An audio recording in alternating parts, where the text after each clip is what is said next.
አሁንም በአርሲ በንጹሃን ሰዎች ላይ ግድያ ቀጥሏል። አባ ገብረ ኪዳንም ለገዳዮች ማስጠንቀቂያን ሰጥተዋል። ታዋቂው አርቲስትም ቴዲ አፍሮ በዛሬው ዕለት በግፍ ለሚገደሉ ወገኖች ፍትህን ጠይቋል። እነዚህ በዛሬ ቪዲዮ የምንመለከታቸው ዋና ጉዳዮች ናቸው። ሰላም ጤና ይስጥልን ውድ የኢያሪኮ ሚዲያ ቤተሰቦች እንዴት ናችሁ? እንዴት ከረማችሁ? እኛ አለን እግዚአብሔር ይመስገን። ዛሬም እንደተለመደው ወቅታዊና አስተማሪ የሆኑ ቪዲዮዎችን ይዘንላችሁ መጥተናል። ከሁሉም በፊት እንኳን ለ130ኛው የአድዋ በዓል በሰላም አደረሳችሁ እንላለን። ሁላችሁም ይሄን ቪዲዮ ስትጀምሩ ላይክ አድርጋችሁ ጀምሩ እንላለን። አዳዲሶች ደግሞ ሰብስክራይብ እያደረጋችሁ የሚዲያችን ቤተሰብ ሁኑ እንላለን። ቀጥታ ወደ መጀመሪያ ቪዲዮ።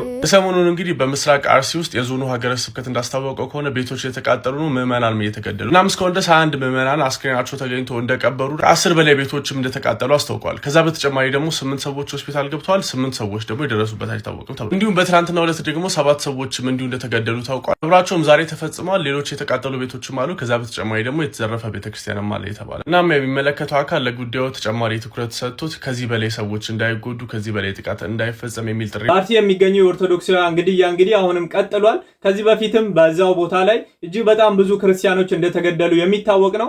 አሁንም እንግዲህ በክርስቲያኖች ላይ ያነጣጠረው ግድያ እንደቀጠለ ይገኛል። ከሰሞኑ ብቻ እንግዲህ አጠቃላይ ወደ 28 ሰዎች ተገድለዋል። ወደ 10 ቤቶችም ሙሉ በሙሉ መቃጠላቸው እየተነገረ ይገኛል። ሀገረ ስብከቱም እንግዲህ በአሁኑ ሰዓት መግለጫን አውጥቷል። ሟቾች እስኪ እንዴት ነበረ ሁኔታው ሲቀበሩ የነበረው የሚለውን እስኪ የሚያሳይ አንድ ቪዲዮ አለ፣ ተመልክተን እንመለስ። እዚህ ሚሳኤል አልተወነጨፈም፣ ሮኬት አልተተኮሰም፣ የሟቾቹ መሳሪያ አልታጠቁም፣ ፖለቲካዊ ፍላጎት የላቸውም፣ ሰላማዊ ሰዎች ናቸው። ነገር ግን በየቀኑ በጅምላ ይገደላሉ። በጣም በሚያሳዝን ሁኔታ ሞታቸው ዜና እንኳን መሆን አይችልም። በከተማችን ውሾች ተገደሉ ተብሎ የተሰጠውን ትኩረት ያህል ወሬ መነጋገሪያ የሆነውን ያህል እንኳን እነዚህ ሰዎች ተለይተው በሃይማኖታቸው በግፍ ተጨፍጭፈው ሲገደሉ ዜና እንኳን መሆን አይችሉም። የውሾች ሞትን ያህል እንኳ በጣም ያሳዝናል። ከማን ፍትህ ሁሌ እንደምንጠይቅ አላቅ። በየጊዜው አንድ ቦታ ላይ በተደጋጋሚ እንዲህ ሊሆን ይችላል። በየቀኑ የተለያየ ቦታ ይሁን እንጂ እየተሸራረፍን ሞተን እያለቅን መሆናችንን ግን አንዘንጋ። በእውነት እጅ በጣም የሚያሳዝን ነው። እንግዲህ መለከታችሁት በአንድ ቀን 20 ሰው 15 ሰው እንደዚህ በአንድ ጉድጓድ እየተቀበረ የሚገኘውና እንደዚህ ኦርቶዶክሳውያን ላይ እንደዚህ እየተገደሉ ለምን ዝም እንደተባለና ኢቭን ራሱ የሚዲያ ሽፋን ለምን እንዳላገኙ በጣም የሚያስገርም ነው በእውነት። ከዚህ በፊት በነበሩ ግድያዎች እንግዲህ ምንም አይነት የሚዲያ ሽፋን እንዲሁም ደግሞ ከቦታው መረጃ ሁላ እየወጣ አልነበረም። በጣም ብዙ ወገኖችም ከዚህ በፊት በተደጋጋሚ እዛ ቦታ ላይ ሲገደሉ ነበረ። በአሁኑ ወቅት ደግሞ እንግዲህ በሚዲያው ለመስማት በምንችለው ኦልሞስት ወደ 28 ሰዎች በቁጥር ደረጃ እንግዲህ እንደዚህ በአንድ ቦታ ሲቀበሩ እየተመለከትን እንገኛለን። አሁንም እንግዲህ በአርሲ ለሚገኙ ወገኖቻችን ፍትህ ነው የምንለው። እስኪ ከዚህ በመቀጠል ደግሞ አባታችን አባ ገብረ ኪዳን በኦርቶዶክሳውያን ግድያ ዙሪያ የሰጡት መልእክት አለ። እስኪ እሱን ቪዲዮ ተመልክተን እንመለስ። ሰማይ ስማ ምድር አድምጭ። ክርስቶስ የሞተለትን ክርስቲያን በየሜዳው መግደል ዋጋ ያስከፍላል። የሰው ዋጋው ክርስቶስ ነው። የሰው ዋጋው ክርስቶስ ነው። ሰማይ ስማ ምድር አድምጭ። የሰው ዋጋው ክርስቶስ ነው። በሞተልን አምላክ የክርስቲያን ደም ክቡር ነው። የክርስቲያንን ደም ማፍሰስ ባይን ሆኖ ያሰጥማል፣ እሳት ሆኖ ይበላል። አይሁድም አልተሰቀለቸውም። በ70 ዓመተ ምህረት ክርስቶስ ነቃቅሎ ክርስቶስን ሰቀሉ። ቀጥሎ ደቀ መዛሙርቱን አሰቃዩ። 35 ዓመት ቆይቶ ባይመለሱ 37 ዓመት ጀርመን ሄደው 6 ሚሊዮን አይሁዳውያን ርህራሄ በሌለው በሂትለር እጅ ነደው ተንተክተው እንዲሞቱ ያደረገ አባ ገብረ ኪዳን እንግዲህ በኦርቶዶክሳውያን ላይ ለሚደረግ ግድያ ወይም በክርስቲያኖች ላይ ለሚገደል ግድያ እንደዚህ አይነትን ሐሳብ ሰጥተዋል። አርሲ እየተገደሉ ባሉ ክርስቲያኖች ዙሪያ የኦርቶዶክስ ተዋሕዶ ቤተክርስቲያን ቅዱስ ሲኖዶስ እንግዲህ መግለጫ ሰጥቷል። በዛም ባሉ ክርስቲያኖች ግድያ ዙሪያ እንግዲህ መንግስት ተገቢውን ትኩረት እንዲሰጠው እንግዲህ መልእክት አስተላልፏል። ከዚህ ጋርም ተያይዞ የእስልምናው መጅሊስም በአርሲ እየተገደሉ ባሉ ክርስቲያኖች ዙሪያ መግለጫ ሰጥቷል። እስኪ እሱን ቪዲዮ ተመልክተን እንመለስ። የኢትዮጵያ እስልምና ጉዳዮች ጠቅላይ ምክር ቤት በአርሲ ዞን ሽርካ ወረዳ ለተፈጸመው ግፍ መግለጫ አውጥቷል። ምክር ቤቱ በኦሮሚያ ክልል አርሲ ዞን ሽርካ ወረዳ በንጹሃን የኦርቶዶክስ ክርስትና ሃይማኖት ተከታዮች ወገኖቻችን ላይ በደረሰው አሰቃቂ አደጋ በእጅጉ አዝነናል ብሏል። ድርጊቱ የትኛውንም ሃይማኖት አይወክልም ያለ ሲሆን ይልቁንም በሃይማኖቶች መካከል ለዘመናት ያለውን የመከባበር እሴት በመናድ አማኞች ህዝቦች መካከል ጥርጣሬ፣ ግጭት ለመፍጠር የተቀነባበረ እኩይ ሴራ ነው ብለን እናምናለን ሲል ገልጿል። መንግስት አጥፊዎቹን በመለየት አፋጣኝ እርምጃ እንዲወስድ ምክር ቤቱ ጠይቆ ለሟች ቤተሰቦች አላህ መጽናናቱን እንዲሰጥ እንለምናለን ብሏል። አዎ በእውነት እንደምንሰማው ነው። ከዚህ በፊት እንደነበሩት እንግዲህ በዛ ቦታ ላይ በሃይማኖታቸው አይደለም እነዛ ሰዎች የተገደሉት ማለት አይቻልም። አሁን ላይ ቅዱስ ሲኖዶስም እንግዲህ መግለጫ አውጥቷል። እንዳሰማናችሁም እንግዲህ የእስልምና መጅሊሱም ወይም ምክር ቤቱም እንግዲህ ድምፁን አሰምቷል። በዚህ ልክ መንግስት እንግዲህ አሁን በዚህ ሰዓት ማድረግ ያለበት እዛ ቦታ ላይ እንግዲህ ያለውን ነገር በግልጽ እንግዲህ ማጥራትና ማረጋጋት እንዲሁም ደግሞ ለተጎጂ ወገኖችም እንግዲህ እዛ ቦታ ላይ ማስተባበር ነው ያለበት። ማን ነው ገዳዮች የሚለውም ነገር በደንብ ግልጽ መሆን አለበት።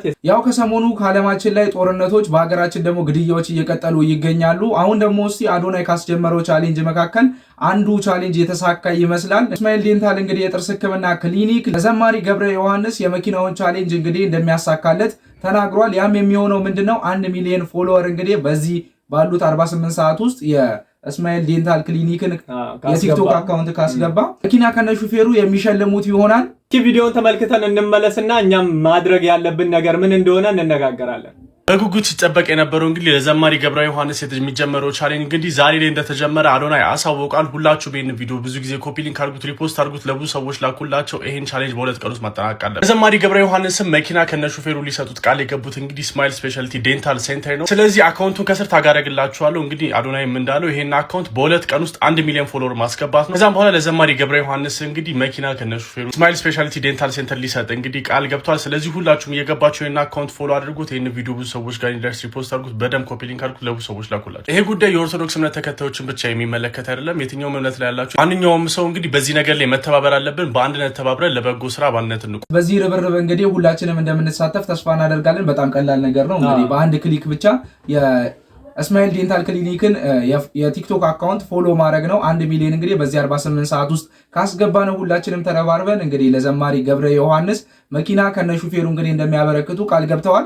እንግዲህ ሁሉም እየተረባረበ ይገኛል። ከ300 አሁን 24 ሰዓት ውስጥ ባልሞላ ሰዓት ውስጥ ማለት ነው ወደ ከ650 ሺህ በላይ እንግዲህ ከፍ ብሏል። እንግዲህ ዛሬ ደግሞ 1 ሚሊዮን እናስገባዋለን ብለን ተስፋ እናደርጋለን። ሁላችንም እንግዲህ የድርሻችንን እንወጣ እንላለን። ከምንም በላይ የሚያስደስተው ደግሞ የፕሮቴስታንት እምነት ተከታይ የሆኑ እንዲሁም የእስልምና እምነት ተከታዩ በዚህ ቻሌንጅ ላይ እንግዲህ በጣም ብዙ ቪዲዮዎችን እየሰሩ ይገኛሉና በጣም ደስ የሚል ተግባር ነው። ዛሬ እንደሚታወቀው እንግዲህ አድዋ ድል በዓልን እያከበረን እንገኛለን። እንግዲህ አድዋን ስናነሳ እጅግ በጣም ብዙ ጀግኖች አባቶቻችንን እንዳሉን ይታወቃል። ከዛም ውስጥ እስኪ የአንዱን ታሪክ እስኪ ተመልክተን እንመለስ። መጀመሪያ ጥይት ለጣሊያን የተኮሱት ተሰማ እርገጤ ናቸው። እኛ የአይጥ የሚያቆርብ ጠላት መጥቶብናል። ጎራዴ ያለህ ጎራዴ፣ ጦር ያለህ ጦር ያለ ተከተለኝ ሸዋሮቢት እንገናኝ ብለው ተሰማ እርገጤ አውጀው ሄዱት። ጁባባ የሚባል ቆላ ላይ እዛቸው የመጀመሪያ ጥይት ለጣሊያን የተኮሱት ተሰማ እርገጤ ናቸው። ነጭ ነጩን አራጅ እንደወጠጤ የጥቁር ጭቃው ተሰማ እርገጤ እየተባለ ይፎከራል። በኋላ ተሰማ እርገጤ ያንን እዚያ ላይ ለወር ይሁን ለ15 ቀን እየተዋጉ ጣሊያንን ሳያሳልፉት ከዚያ በኋላ ነው ጅማ ሰንበቴ አሌልቱ ላይ ተዋግቶ ደግሞ ድል አደረገ። እንግዲህ እኛ አባት ከሰሞኑ ሶሻል ሚዲያው ላይ አድዋን በዓል በማስመልከት እንግዲህ በጣም መነጋገሪያ ሆነው ነበረ። ለደጃዝማች ተሰማ እርገጤም እንግዲህ የኔ መሰለ ንግግር አቅርበዋል። መጀመሪያውን ጥይት እንግዲህ ደጃዝማች ተሰማ እርገጤ እንደ ተኮሱት ነግረውናል። እውቀታቸው በጣም ለየት ይላል። እጅ በጣም ብዙ ታሪክን እንግዲህ እየነገሩን ይገኛሉ በቲክቶኩ መንደር። በጣም በተለይ ደግሞ ስለ አድዋ እየነገሩን ያሉት ደግሞ ንግግራቸው በጣም የሚስብ ነው። ንግግራቸው በጣም ደስ ይላል። ነጭ ነጩን አራጅ እንደወጠጤ ብለዋል አይደል? የጥቁር ጭቃ ተሰማ እርገጤ በጣም ለየት ያለ ነው። እንግዲህ አባባሎችንም በዚህ አጋጣሚ እየሸመደድን እንገኛለን።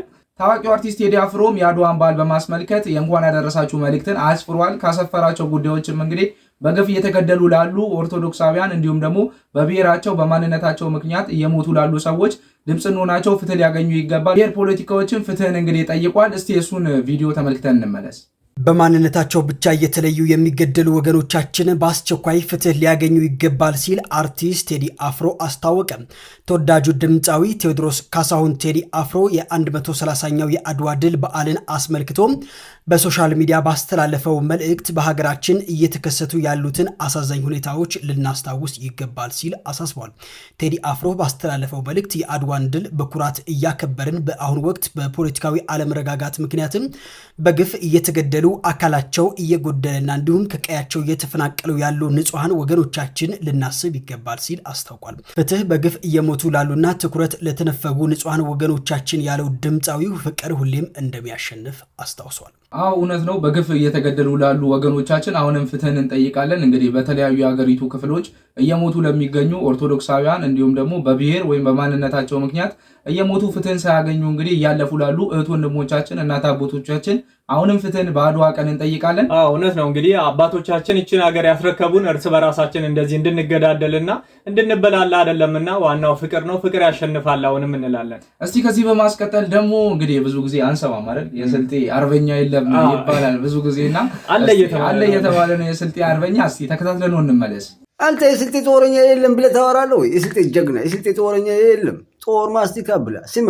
ቀኛዝማች ኑር ሰቦ ከሙጎ ተራራ ብቻቸውን አንድ ቆጮ መቁረጫና አንድ ፈረስ ይዘው አይደል አድዋ ድረስ የሄዱት ብቻቸው ማንም እንዳይከተለኝ ብለው አንብባ ማንም እንዳይከተለኝ ብለው አድዋ ላይ ምን አደረጉ? 7 የጣሊያን እግረኛ ወታደር ማርከው አይደል አዲስ አበባ የገቡት። አዲስ አበባ ሲገቡ ምን አደረጉ? መርካቶና ቦምብ ተራን ሳልዘይርማ ወራቤ አልገባም ብለው አይደል ሱመያ ዱቄትና ሙለጌ ቡናን አሸክመው 7 ወታደር ኢላስ ብለው ወራቤ የገቡት ገደል የገባ ሲማ አንብባ ምን አደረጉ? ረሸኑ ወይ ህዝቡ ይረሸኑ ሲል 7 የጣሊያን ወጣይ ይረሸኑም ብለው አይደል የቡላ ገንፎ ጋብዘው ቦልቦል አስጨፍረው በዛው ቆጮ መፋቂያ ማሽን አሰርቷቸው አይደል አተካኑና ቢላን ብለው ቋጥረው የሸኙዋቸው መንገድ ላይ እንዳይርባቸው አውፍ ብያለሁ ብሎ ይሄን ነገር የጣሊያን መንግስት ሰምቷል። ድሮን ይላካ ድሮን የት ላካ? ወራቤ ሊደበደብ የቃጥባሪ ድዋ ስንጠብቃል። ድሮኑ ባልከስዬ ድዋ የተከሰከሰው ባልከሱ ድዋ የተከሰከሰ አረሸይጣን ከዛ በኋላ አረሸይጣን የተባለ ውሃው ራሱ የጋሻማ ልጅ ከዲር ድሮኑ የተከሰከሰበትን ውሃ አይቷል። በዋና ገብቶ አልሙኒየም ነው ብሎ በኪሎ የሸጠው ድሮን አፈር ይሽጥ ታሪክ ሸጣ።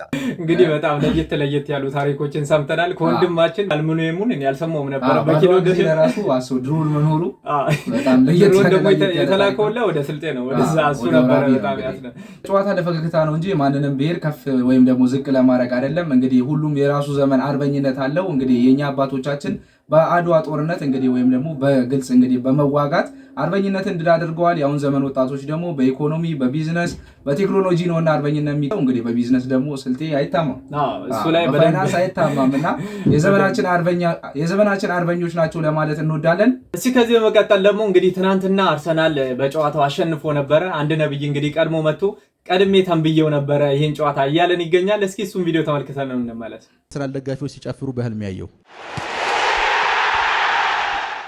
ዛሬ ቀኑ ቅዳሜ ነው። ቅዳሜ ቀን ስንት? የካቲት 21 ስንት ሰዓት? ዛሬ ቅዳሜ ቀን ለ9:20 ጉዳይ ነው። ዛሬ ያየሁት ህልም አለ። ምንድነው ያየሁት ህልም? የአርሰናል ደጋፊዎች ሲጨፍሩ በህልም ያየው። የአርሰናል ደጋፊዎች በብዛት አሉ እዚህ አካባቢ ሰምታችሁኛል። እንግዲህ ግልጽ ነው ትናንትና ዕለት አርሰናል አሸንፈዋል። ነገር ግን ይሄ ነብይ እያለን ያለው ምንድነው ከጨዋታው በፊት ነው ይህን ጨዋታ ተንብየው የነበረው። ማለትም ጨዋታው የተደረገው እንግዲህ ማታ 1 ሰዓት ተኩል ማለትም እሁድ ዕለት ነው። የሶዬ ደግሞ ቅዳሜ 9 ሰዓት ከምናምን ነው ትንቢቱን እንደተነበየ የተናገረው። ያ ነገር ከሆነ ለምን ቀድሞ ያለቀለ ፖስቱ ትክክለኛ ከሆነ የሚተማመን ከሆነ በትንቢቱ አስቀድሞ መልቀቅ ነበረበት። ይሄ እኮ ማለት ምን መሰለ እዚህ ጨዋታውን አርሰናል ከተሸነፈ ቪዲዮ አይለቀቅም ማለት ነው። እንደዚህ ደግሞ ብዙ የተሰሩብን ይኖራሉ። ከ12 ሀወር ኤጎ በፊት ነው ቪዲዮ ተለቆ የነበረው የቲክቶክ አካውንቱ ላይ። አሁንም ገብቶ ቼክ ማድረግ ይቻላል። ኦልሞስት አሁን በቃ 16 ሰዓት ምናምን ነው በቃ ከጨዋታው ካለቀ በኋላ ለምን ሸውዱ እኛ ላይ እንደዚህ የሚጫወቱብን ማለት አዳራሽ ያለው ሰው እንደተሸወደ ግልጽ ነው። እዛ ድረስ ሄደው መቼም ተሸውዶ ነው። ግን ያው በቪዲዮ አስበው ቪዲዮን ይዞ አስቀርቶት ጨዋታው ባይሸነፈውን አይለቀቅም ነበር ማለት ነው። ጨዋታውን ማሸነፉን አውቀው እንግዲህ ማታ ኦልሞስት ጨዋታው ካለቀ በኋላ ከ12 ሰዓት ምናምን በኋላ በነገራችን ላይ ደግሞ ሲጨፍር ነው አየሁ ያለው ማለት ነው። ኢቭን ራሱ ባያሸንፍ ራሱ ህዝቡን ምን ብሎ እንደሚሸውደው ታውቃለህ? አንድ ጎል ስለከተተ በሱ ነው የጨፈረው። ጎል ሲገባ ጨፍሯል። ያሸንፋል አላልኩም እኔ ይጨፍራል ነው ያልኩት በማለት እንግዲህ ሊያሰባብል ነበር ማለት ነው። ያው እንግዲህ በእንደዚህ አይነት ሰው መሸወድ ማለት እንግዲህ በጣም ቀላል ነገር ነው እና ብዙዎቻችሁ በእንደዚህ አይነት ሰዎች የምትታለሉ ካላችሁ ቆም ብላችሁ አስቡ አስተውሉ ነው የምንለው። እስቲ ማስቀጠል ደግሞ ከሰሞኑ የሰማናት አንድ ለየት ያለች መዝሙር አለች። እስቲ እሷን መዝሙር አድምጠናት እንመለስ። አንድ ሽቶ አለችው እሷን ቀብቶኝ አይን ላፈር ያለኝ ሁሉ ወደደኝ ሁሉ ወደደኝ ልጋብዝ እያለኝ ሁሉ ወደደኝ መልዬ እያለኝ ጌታዬ ጌታዬ ጌታ ቤት አቤት ጌታዬ ኢየሱስ ስም ይባረክ። መዝሙር ነው። አንድ ሽቶ አለችኝ እሷን ቀብቶኝ ሰውላ ለግብዣ የሚያስጋብዝ ገንዘብ ምንድነው መሰፋቀር ነው እንዴ? ሽቶ ተደግሞበት መሆን አለበት እንጂ መቼም ይሄ እንግዲህ ከእግዚአብሔር ነው ማለት ይሰጣል። ሰው ሁሉ የሚያስወድድ እንግዲህ እሱ ብቻ ተቀብቶት ምንድነው ምን አይነት ሽቶ በዛ ላይ እግዚአብሔርም የሚያመሰግንበት መንገድ ለራሱ በጣም የሚያስቅ ነው።